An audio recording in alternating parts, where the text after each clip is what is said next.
plus de 20 ans. Depuis exactement 1972, carrière commencée avec un film qui s'appelait La Ferme du Fir. Journaliste professionnel, réalisateur à la télévision belge. Il a commencé par rendre hommage à ceux parmi lesquels il est né, ce peuple de mineurs, d'ouvriers et d'hommes rudes de Charleroi. Pays noir, pays rouge, titre du film qu'il a tourné en 1975.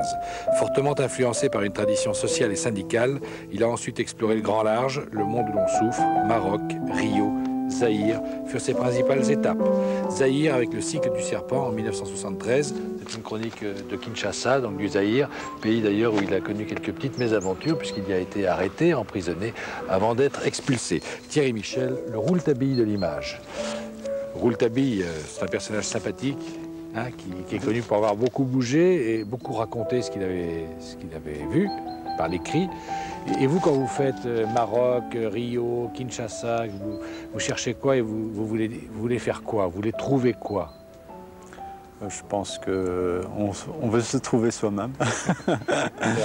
En tout cas, on veut trouver des raisons de vivre, de respirer, d'être, en rencontrant les autres et en cherchant chez les autres peut-être les utopies qu'on ne trouve pas directement en soi ou dans son environnement proche. Et ça se trouve pas au coin de la rue, comme on dit? Sans doute que si, oui. À côté de chez soi, je vais dire que sur le pas de sa porte? On cherche à comprendre, par exemple, ce que c'est la liberté de conscience, la liberté individuelle.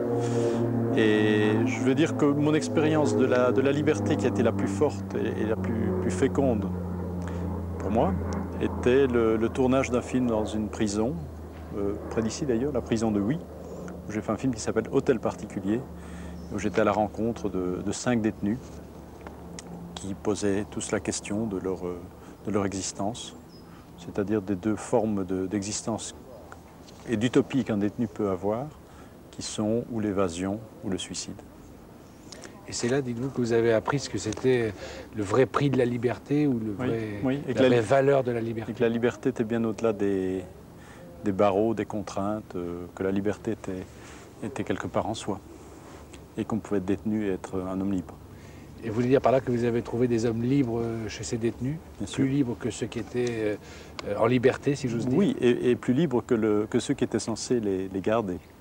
Plus libres que les gardiens, plus libres que le directeur de la prison, qui était sans doute l'homme le plus solitaire et le plus coincé entre toutes ces forces en présence dans l'univers carcéral.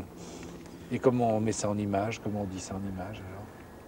Je pense qu'il y a peut-être une recette toute simple qui est se mettre à l'écoute des autres et prendre le temps d'écoute. Le temps de l'écoute, c'est que j'ai fréquenté cette prison pendant une année et que j'ai réussi à obtenir dans les derniers temps de mon enquête de pouvoir partager la vie des détenus comme détenus, en cellule seule puis en duo, en partageant les mêmes heures de table, enfin les mêmes heures de récréation, les mêmes droits de visite. Et à ce moment-là, on acquiert la confiance de ceux qu'on doit filmer. Et le contrat moral qui s'établit devient un contrat respectueux l'un de l'autre. Et donc, en fait, ce que je retiens de ce que vous dites, c'est que pour mener un travail de ce genre, c'est long. Toujours.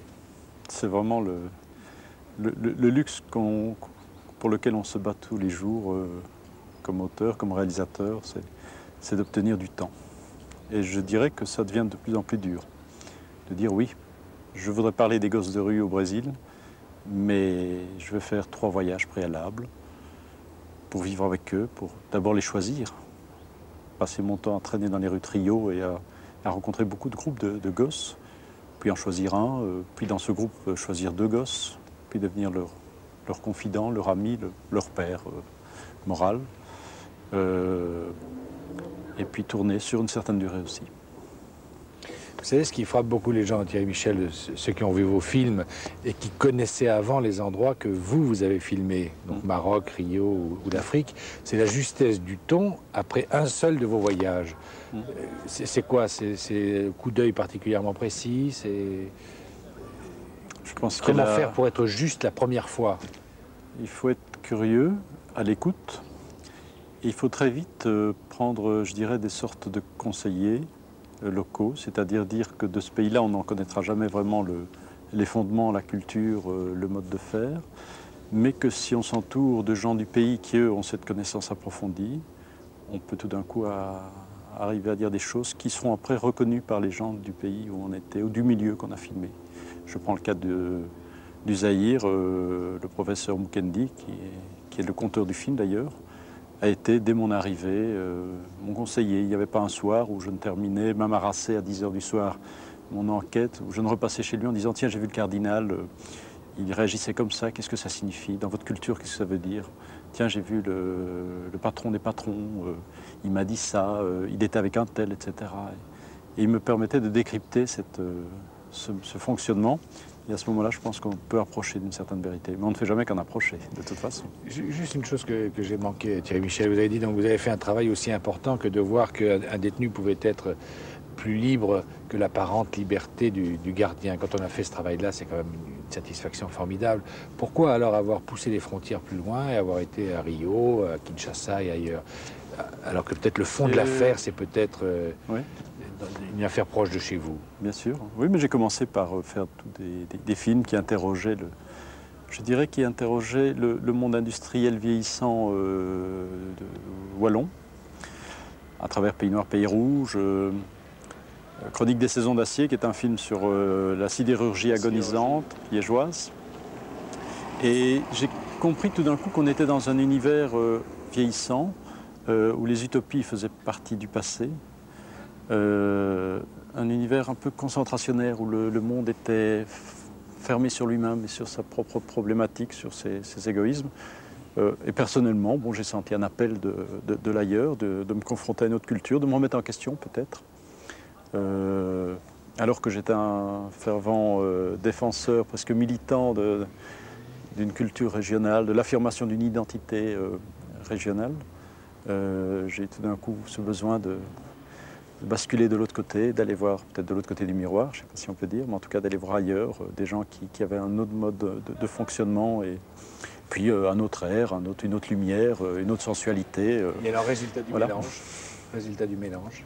Résultat du mélange. Des racines Charleroi et de l'air venu d'ailleurs. Je veux dire que quand on a pris le goût du voyage, je ne sais pas si on peut faire marche arrière.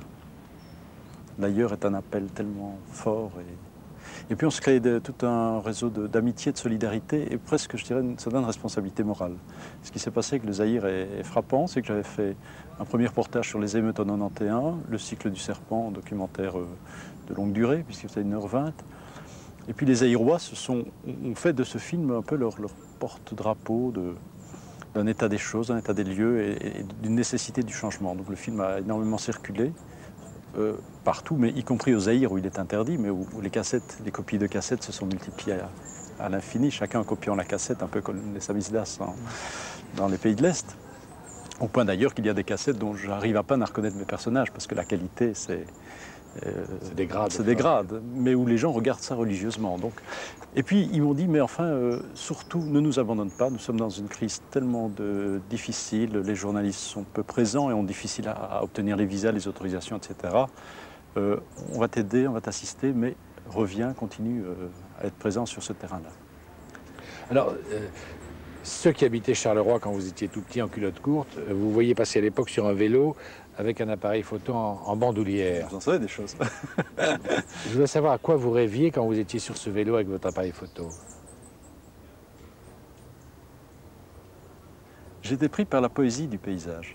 Le paysage industriel carolorégien de Charleroi était, avec ses fumées d'usines jaunâtres, couleur rouille, ces neiges sur les terris l'hiver, cette vieille toute infrastructure industrielle, ces mines où mon grand-père travaillait au fond de la mine, où j'avais pu descendre, découvrir et qui devenaient des mines abandonnées, mais qui devenaient un terrain de jeu pour les enfants. C'est toute l'enfance, ces terris où on avait été faire des batailles de gosses. C'était vraiment un lieu d'aspiration poétique. Et alors, pour faire quoi après? Et la photo devenait peut-être aussi l'expression, je pense, d'une quête. D'une quête, aussi d'une forme de solitude, sans doute. La photo, je crois que c'est un travail très solitaire. Peut-être de repli dans l'adolescence sur une certaine solitude. Mais c'est vrai que pour moi, c'est le plus beau souvenir, c'est ça. C'est ces balades à vélo avec un appareil photo. Ça, c'est les plus beaux souvenirs. Ah oui. C'est ma nostalgie. Bon, c'est votre nostalgie. Oui, tout à fait. Vous avez fait votre particularité, on peut dire, ou la particularité de vos documentaires en tout cas, c'est d'avoir souvent fait participer les gens que vous filmiez au film que vous faisiez. Au point qu'on dit de vous que vous avez toujours cherché à ce que chacun joue son rôle, son propre rôle dans vos films. C'est dans quelle intention de faire ça? Faire ça, c'est quelle volonté? C'est d'aller au-delà de l'apparence, qui est souvent le lot commun du reportage que je fais aussi dans certaines circonstances. C'est d'aller au plus profond de l'être, de ses interrogations, de son rêve personnel, et d'aller à quelque chose d'intemporel, ne pas avoir l'instant. Justement faire le contraire de Cartier-Bresson, c'est l'instant qui ne se reproduira plus. J'essaye au contraire de trouver des choses qui se reproduiront toujours pour cette personne-là, mais pour une autre, et qui font partie finalement des archétypes de chacun, voire de l'humanité, quand on touche à des domaines plus anthropologiques. Donc à ce niveau-là, c'est reconstruire le réel pour approcher de sa vérité cachée ou intérieure. Je dirais aller derrière l'écume des événements, voir ce qui sont les grandes lames de fond qui traversent l'histoire. Par exemple. Ben, je dirais, si on devait parler aujourd'hui d'Haïti, ce qui m'intéresse, ce n'est pas l'intervention américaine et le jeu de cow-boy et d'Indiens qui peut s'y dérouler comme ça a été le cas en Somalie, mais de voir par exemple comment la religion catholique et le vaudou et les syncrétismes religieux qui ont sans doute permis ces révoltes qui ont fait qu'Haïti était la première nation noire indépendante, aujourd'hui continuent à traverser l'histoire avec tous ces problèmes religieux non résolus.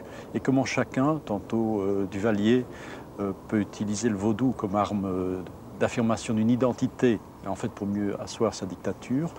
Comment tantôt Aristide va devoir donner derrière son discours chrétien, théologie de la libération, chrétien de base, va devoir donner des signes de reconnaissance de cette culture vaudou pour obtenir chez ce peuple, pour toucher chez ce peuple à ce qui fait son fondement historique, culturel et religieux.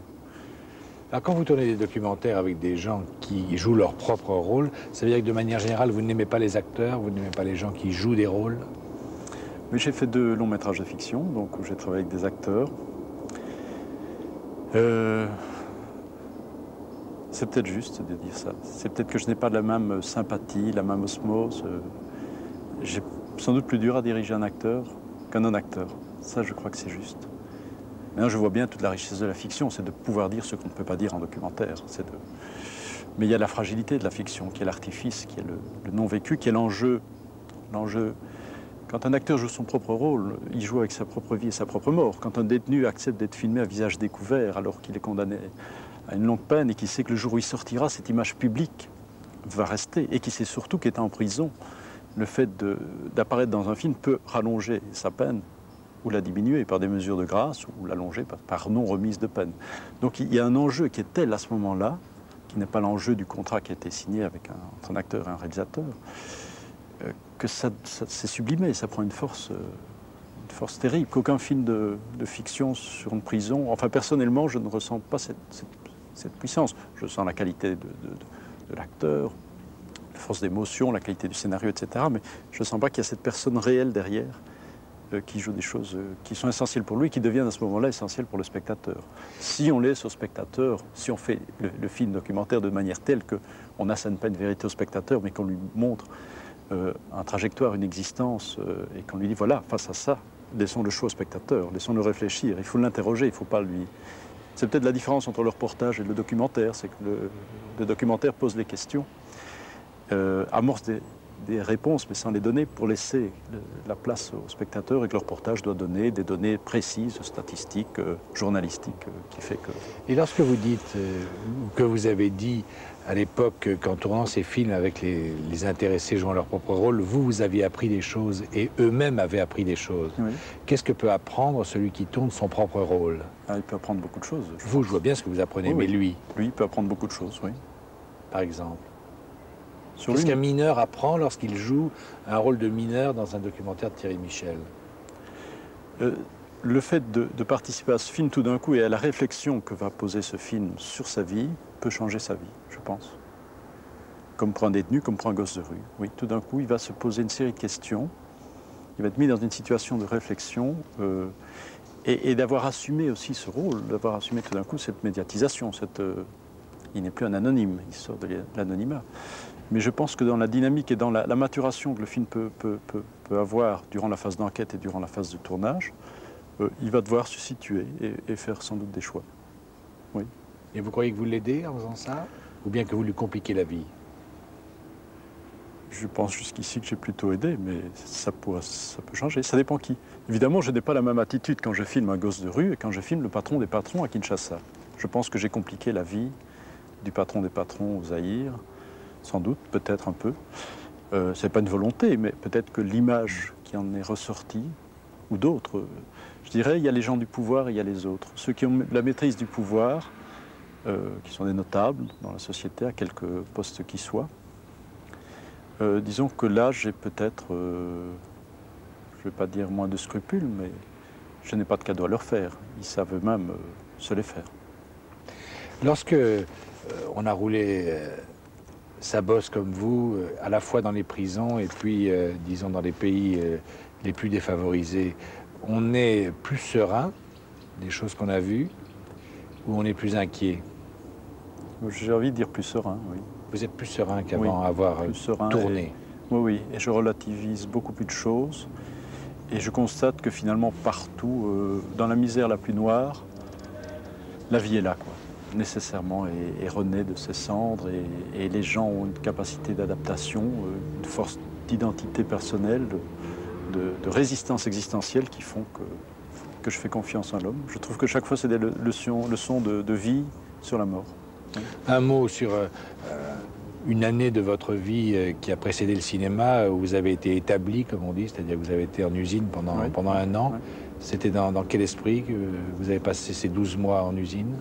Qu'est-ce qui mène alors un jeune de 20 ans qui a fait une première année d'une école de cinéma, qui est sorti premier de cette première année, et qui dit j'arrête et je vais travailler. Je crois que c'est à un moment donné le désir pour un petit bourgeois même s'il vient de purger sa peine, de milieu petit bourgeois et avec des racines populaires si on remonte dans les générations, sans doute de purger sa peine, surtout pour un jeune qui était à la fois à l'époque militant trotskiste, chrétien, donc de toute cette culture qui fait on doit purger sa peine, on doit découvrir le monde réel et pas le monde aseptisé de son milieu et des écoles. Je pense que finalement, je me suis dit, après un certain temps, quelle bêtise, du temps perdu. Et maintenant, avec le recul, je me dis, quel temps gagné. Quel temps gagné, parce que je pense que je n'aurais pas fait les films que j'ai faits sans ce type d'expérience. Donc, merci à chacune des journées passées en usine à 20 ans. Oui, mais il y a eu des journées dures, parce que le petit bourgeois cherchait le travailleur idéal, la classe ouvrière qui va au paradis, et trouvait la classe ouvrière réelle, c'est-à-dire avec aussi son racisme, ses exclusions, sa violence. Il ne trouvait pas l'image qu'il cherchait, quoi. Vous avez tourné donc le cycle du serpent, qui a été un film qui a eu beaucoup de prix et qui vous a amené une célébrité méritée. On va quand même dire les choses telles qu'elles sont. Il y a un moment du film où vous tournez chez les handicapés. Et c'est l'endroit vraiment, le désespoir du monde absolu. Rien ne va bien. Et vous montrez des scènes où ces déshérités de la terre chantent les louanges du chef de l'État. Donc c'est une scène troublante, évidemment. Et quand vous l'avez montrée, c'est parce qu'elle est vraie, personne n'en doute. Mais pourquoi avoir choisi de montrer cette scène-là? Pour montrer quoi? Je dirais, sur les handicapés, sûrement pour montrer la complexité des choses et du monde. C'est qu'on peut être le plus défavorisé et être aliéné à l'image, surtout dans la culture africaine, à l'image d'un chef. Ce qui m'a moi-même choqué, quelque part, c'est que non seulement il chantait les louanges du président, mais il disait, et ce qui est terrible pour nous, c'est que nous n'avons rien à lui donner. Je veux dire, c'est plus déshérité, ce qui les faisait souffrir, c'est de ne pas pouvoir offrir quelque chose à ce président qui est parmi les hommes les plus riches du monde. Alors ça, je trouve que tout d'un coup, c'est une donnée essentielle pour comprendre une culture et un monde.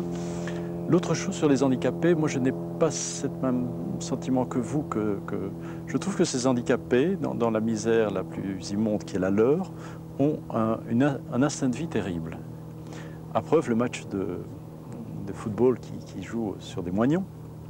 Et aussi, je dirais, ils ont appris la survie et une forme d'économie. Ils font du racket, ils sont organisés en syndicat des mendiants, fondaments d'icité obligée, mais ça veut dire qu'ils ne sont pas, moi je trouve plus terribles et plus tragiques, les handicapés ici qui sont entourés d'assistants sociaux, de médecins, de conseillers, etc. et qui finalement n'ont pas cette vie. Ces handicapés chantent, boivent, dansent, baisent, enfin ils font tout ce qu'un être humain peut faire et ne se sentent peut-être pas vraiment marginalisés comme les handicapés se sentent marginalisés dans nos pays. Vous aimez les gens que vous tournez, que vous avez sous votre caméra? Souvent, même ceux que je ne devrais peut-être pas aimer, je pense que j'ai une sympathie pour les uns et les autres. J'essaye quand même de garder un peu de distance parce que je sais qu'un personnage, pour avoir toute sa force, ne prend sa stature de personnage, c'est-à-dire de complexité humaine, que si on en montre des qualités et des défauts, de toute façon, les bassesses et les grandeurs. Quand vous dites, au retour de vos voyages, vous avez dit finalement, je me suis aperçu au cours de mes voyages que l'homme était le même partout, que finalement c'était les mêmes grandes forces qui s'exerçaient entre la mort et la vie. Oui. Vous pensiez à quelle scène quand vous disiez ça, ou à quelle image? Je veux dire, l'image de la mort a traversé la plupart de mes films. Que ce soit la tentative de suicide dans la prison, que ce soit la mort symbolique et cosmique qui clôture Issue de secours, que ce soit la mort du jeune gosse de rue dans Gosse de Rio, que ce soit le mort victime de la dictature qu'on enterre à la fin du cycle du serpent. Donc c'est clair qu'il y a cette force de destruction qui est partout. Et qu'il y a toujours ces images de vie. C'est ce petit gosse de rue qui monte sur le marchepied du tram et qui chante à la beauté, au soleil, à la beauté de la journée, au bonheur d'être enfant. Et qu'on retrouve aussi un peu dans toutes les cultures. Donc je veux dire, ces images, et je veille beaucoup à avoir cet équilibre de l'un et de l'autre. Parce que je crois que nous ne sommes que la résultante de ça. Oui. Vous croyez que l'équilibre, c'est le mot juste? Vous trouvez qu'il y a un équilibre entre la vie et la mort, vous? Je pense, oui. Ah oui? Oui. Il n'y a pas de vainqueur? Non. Non. Sauf que la mort triomphe de chacun d'entre nous. Non, parce que la vie renaît. On transmet son savoir à d'autres générations. C'est pour ça que je dis de chacun d'entre nous. À ses enfants, Non, la vie renaît toujours. Vous êtes, bizarrement, vous êtes plus optimiste que les images de vos films pourraient le laisser penser.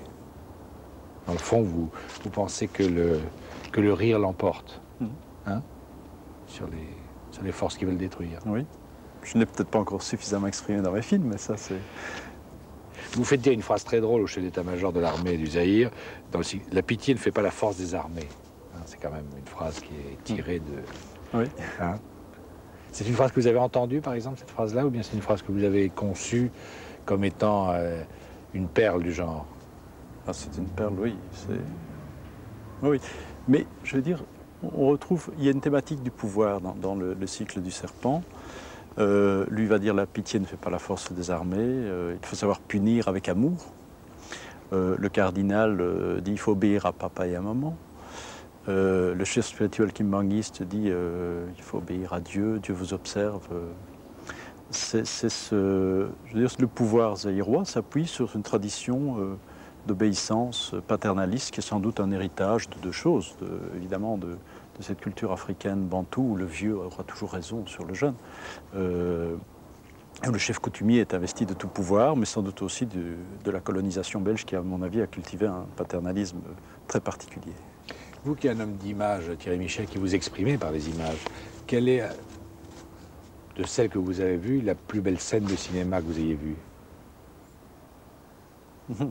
Dans l'histoire du cinéma? Oui, c'est que vous avez... La plus belle scène. C'est l'histoire du cinéma que vous possédez dans votre tête. Oui, l'image qui me vient, oui, c'est chez Bresson, condamné à mort s'est échappé. Le détenu qui, dans l'enfermement de sa cellule, entend le bruit du tram et qui devient un morceau de Mozart, je pense ailleurs, dans la musique du film. Donc cette aspiration spirituelle à sortir de son propre enfermement, à la liberté, sans doute, oui, je pense. Et vous, quelle est la scène que vous aimeriez mettre en image? L'idée que vous avez et que dont vous aimeriez faire l'image?